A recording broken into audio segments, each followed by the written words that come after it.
এই ভিডিওতে ফাঁকা দাঁতের চিকিৎসার আরেকটি সম্পূর্ণ কেস দেখানো হবে। শুরু থেকে শেষ পর্যন্ত ভিডিওটি দেখতে থাকুন।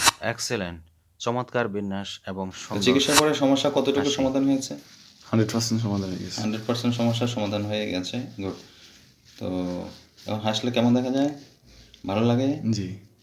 129 নাম্বার পেশেন্ট ফেনী থেকে। চিকিৎসার পূর্বে তার উপরের মাঝখানের দুই দাঁতের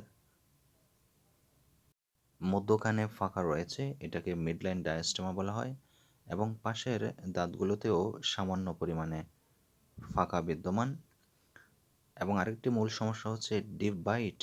দেখুন, কামড় দেওয়া অবস্থায় তার দাঁতগুলো অনেক ভিতরে চলে যায়, উপরের দাঁতের সাথে কামড় মেলে না।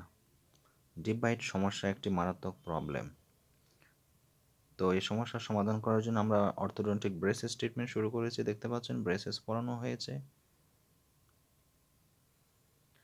এবং দীর্ঘদিন চিকিৎসার পরে তার দাঁতের ফাঁকা বন্ধ হয়েছে এবং ডিপ বাইট সমস্যাও সমাধান হয়ে গেছে।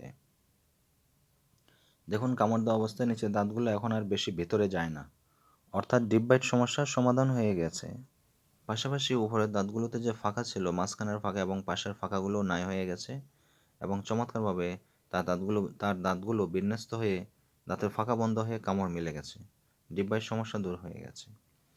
তো এখন ওকে, মাসুদের ব্রেসেস রিমুভ করছি ডান দিক থেকে। উপরের দাঁতের ব্রেসেস রিমুভ করা খুবই ইজি এবং ব্যথা মুক্ত, ব্যথা হয় না।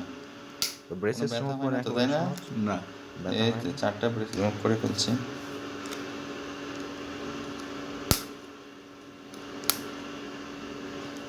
আজকে তার খুশির দিন। দীর্ঘদিন চিকিৎসার পরে তার ব্রেসেস রিমুভ করা হয়েছে। তার বাড়ি ছিল ফেনীতে, ফেনী পলিটেকনিকের ছাত্র। তো সেখান থেকে আসা যাওয়া করে এটা হচ্ছে ব্রেসেস, উপরের দাঁতে শুধু ব্রেসেস পরানো হয়েছিল, কামড় দাও। তার কষ্টের সাধনার আজকে ফসল কামড় দেখতে পাচ্ছেন।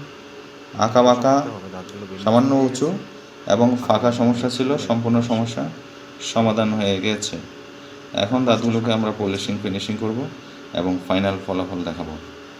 পলিশিং ফিনিশিংয়ের পরে ফাইনাল ফলাফল দেখতে পাচ্ছেন চমৎকার। মাড়িগুলো একটা এনলার্জ হয়েছে, সেটি ঠিক হয়ে যাবে। Excellent output. কামড়, দেখুন কত চমৎকার হাসি। কামড়। তো ব্রেসেস রিমুভ করার পর দাঁতের মাড়িগুলো ধীরে ধীরে সুস্থ হয়ে যায়, কামড়। এক্সেলেন্ট, তোমার দাঁত হয়ে যায়। যদি না হয় আঁকা বাঁকা, ফাঁকা এবং সামান্য উঁচু ছিল, এটা সম্পূর্ণভাবে সমাধান হয়ে গেছে। তো চিকিৎসার পর কি দিলাম? রিটেনার পরে দেখাও। দাঁতে ফাঁকা নেই, ডিপ বাইটও নেই। ফাঁকা সমস্যা, ডিপ বাইট সমস্যা সবই দূর হয়ে গেছে। তো চিকিৎসার পরে আমরা রিটেনার দিয়েছি, ট্রান্সপারেন্ট সিলিকন রিটেনার। এই রিটেনার দাঁতগুলোকে নতুন পজিশনে ধরে রাখবে এবং আগের অবস্থায় যাওয়া থেকে বিরত রাখবে। আবার রিটেনার ইউজ করতে থাকলে দাঁতগুলো ফাঁকা হবে না, ডিপ বাইট সমস্যা ফিরে আসবে না। সিলিকন রিটেনার দেওয়া হয়েছে, দাঁতগুলো নতুন জায়গায় ধীরে ধীরে যেন ফিক্সড হয়ে যায়। তো যাদের এই ধরনের সমস্যা রিটেনার ব্যবহার করলে দাঁতগুলো আগের জায়গায় ফিরে যাবে না। সমস্যা রয়েছে, আপনারা নির্দ্বিধায় অর্থোডন্টিক ব্রেসেস তো ট্রিটমেন্ট কেমন লাগছে এখন? অভিজ্ঞ ডাক্তারের কাছে। অনভিজ্ঞ ডাক্তারের কাছে চিকিৎসা নিলে দাঁতের ক্ষতি হতে পারে, সেক্ষেত্রে আমাদের অবশ্যই সাবধান থাকতে হবে।